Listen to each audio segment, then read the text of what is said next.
Hello, sorry, our video cut out again because my camera only records a few moments of, like, the first video is 11:53 and then it shuts off so it doesn't, so essentially doesn't explode or do something bad. You don't want your camera to explode? Yeah, I know. And then after that, you can only record like 9 minutes before the card's full, so our video's cut out again, but where was I? What was I talking about? I was still on the... We were really just like, I was done with the scans again, I think. We were just kind of rambling. Yeah, we were. So next up, I have little to no information about this, other than I know of it. It's called the Flock and Fiber Festival, and it's in Canby, Oregon. And I think it's September 7th through the 9th, but I really want to go, and I don't know, if me and you film quite a few episodes, like, it's fun if you're like a podcaster to go and people are like, you're you! And they have really awesome classes, probably nothing that I would want to take unless I were to buy a spinning wheel, which I do want a spinning wheel. I want to get a Babe. Which is like the cheapest one. Spinning wheels are so expensive, it's so sad. It's like, I want an Ashford traditional. It's like, for the unfinished one, unfinished, it's a coat of like gloss, just to make sure it's like waterproof. Unfinished is like $555, and then finished with just a basic clear coat of gloss, which probably costs like 20 cents to manufacture. Yeah. Adds $200 to it, and I'm like, and then if you want cherry wood finish, then it's like $900. Oh, of course it is. And I was like, but the Babe. See, that's like me wanting a Hobart mixer. With a what? A Hobart mixer? What is it's that? like, you know, like they have like a KitchenAid mixer. Oh yeah. A Hobart mixer is like a professional, like super fancy. Oh but yeah, like, Hobart. Like the one that like sits on the counter is like $1,000. I'm just like. Yeah, I remember Camp Crestview has a Hobart, but it's like the ground one.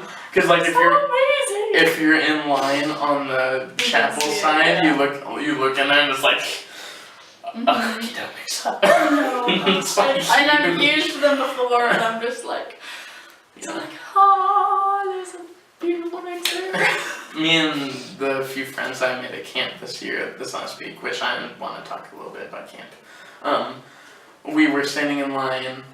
So I made friends with these two twin girls and then these two other guys. And we're all standing in line. We called ourselves the dream team. We were 5, and I'm pretty sure there was 5 people on like the big dream team for like basketball or whatever. And like we were sitting there in front of the window, and there's all the people like preparing the food, and we're like, my friend Dane was there, and he waved into him.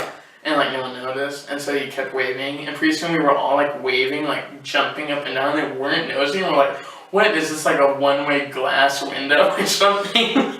Like, I feared for the staff, but then finally they were like the lady would like, you could kind of see like agitation, and then she was like, what? It was funny, but yeah. Right in front of the window there, that's in like this hallway that leads to the cafeteria, there's like a floor mixer that like stands like 5 feet tall. Amazing, and they're just like huge. Yeah. And I actually got to see them activate it to like mix. They like made pudding with it. I've used them before, and they're just and like the bowl is like huge and like this big. They're like mixing, and there's like pudding flying up in there.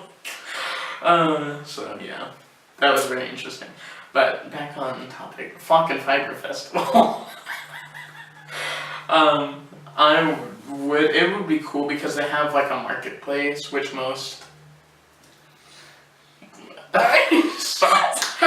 random Eric Teeter, he who shall not be named, the stealer of yarn, the man who deep in the night. The man who comes in deep and it's locked. Oh.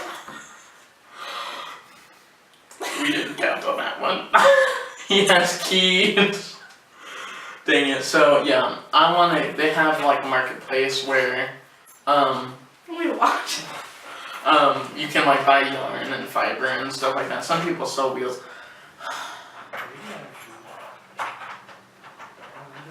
Hold on.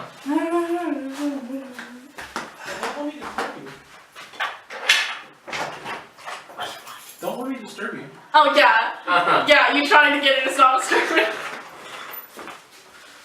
Sorry. It's gonna stand there. Yep. Remain silent, please. It would be cool for us to go. Eric is an unenlightened one, meaning he does not knit or crochet or do any of that stuff. He's a I have no man's hobbies. man.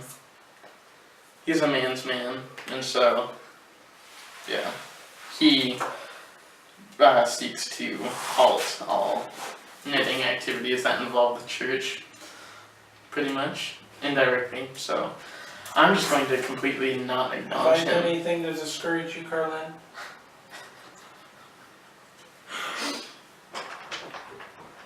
Say hi, Aaron. Don't touch them! It's only gonna get better. No!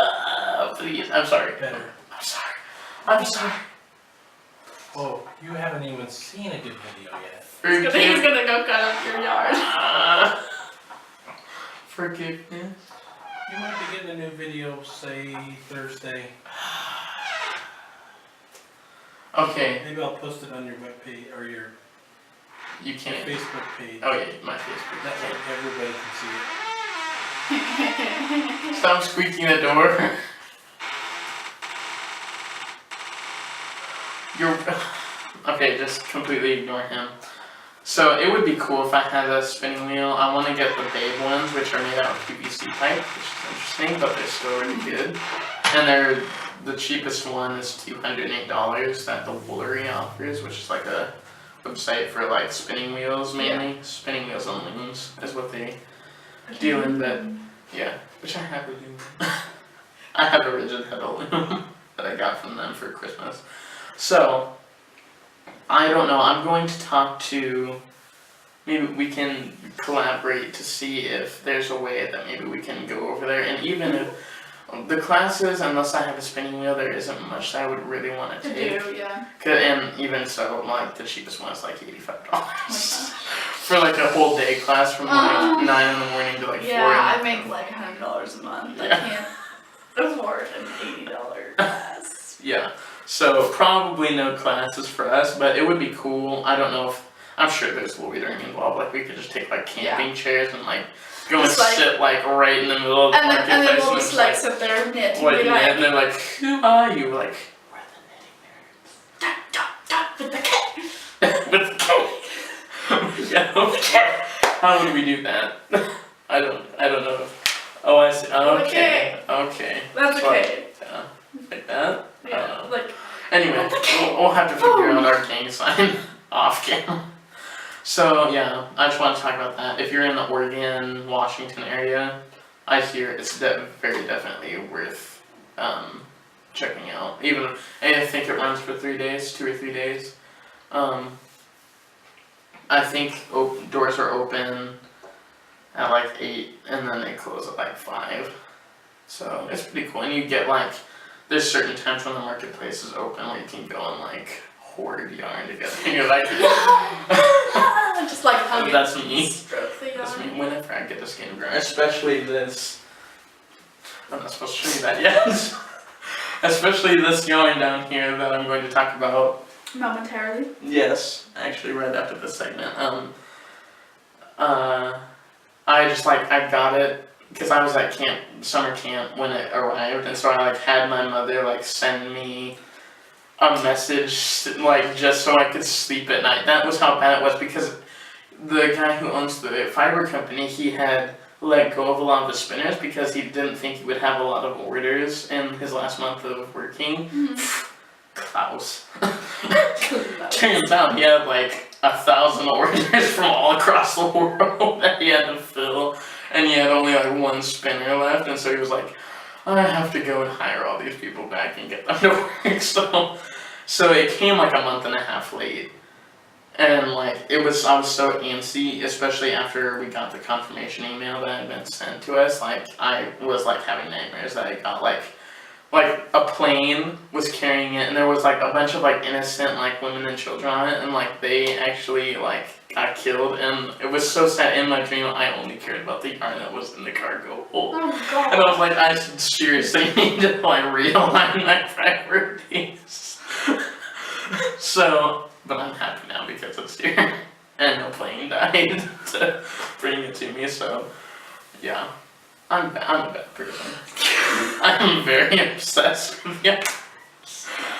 Just a lot. Yeah, just a little bit. Just like this. Yeah. This.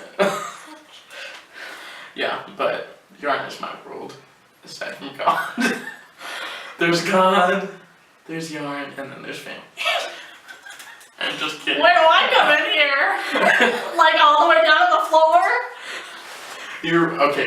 You're right under family. Thanks. You're like my secondary. You're like the sister I never had, even though we're not that close. So moving Yes, on. I'm a brother. Moving on.